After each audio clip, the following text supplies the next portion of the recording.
North Karachi के रिहायशी 3 दोस्तों अजतबा, हसन रजा और आतिफ उस्मानी की मौत की खबर घर वालों पर कयामत बनकर टूट पड़ी। न सिर्फ घर बल्कि इलाका भी सोग में डूब गया। पीर की शाम तीनों की लाशें मिर्जा आदम खान रोड से मिली थी। अहले खाना का कहना था कि इन्हें बेगुनाह कत्ल किया गया। सारे खून कॉन्टेक्ट सब कुछ भी नहीं हो रहा। हर तरह से वो कोशिश कर रहे हैं कि कोई राब्ता कर ले, कोई राब्ता कर ले। किसी किस्म का कोई राब्ता नहीं।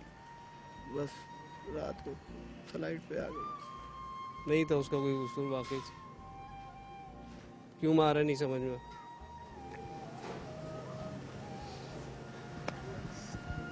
अजतबा बैंक में मुलाजिम था और अनकरीब इसकी शादी होने वाली थी, मगर अब घर में शादी की तैयारियों के बजाय सफे मातम बिछी है।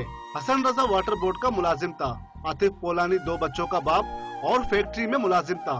सदमे से 2-4 तीनों मकतूलीन के अहले खाना इंसाफ के मुतलाशी है। इनका कहना था कि हुकूमत शहरियों के तहफ्फुज़ में नाकाम हो चुकी है। पता है क्या किया इस हुकूमत ने हमारे लिए? कुछ भी नहीं। किस तरह से मारा बेदर्दी से उन बच्चों को, अल्लाह किस तरह से। उससे हाथ जोड़ते हुए, खुदा का वास्ता मेरी माँ मर रही है, उसको भेज दो, मगर नहीं छोड़ा लोगों ने, नहीं छोड़ा।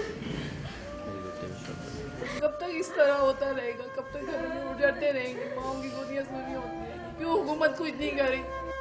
कराची में 1 माह के दौरान 60 अफराद को अगवा करने के बाद तशद्दुद करके कत्ल किया जा चुका है।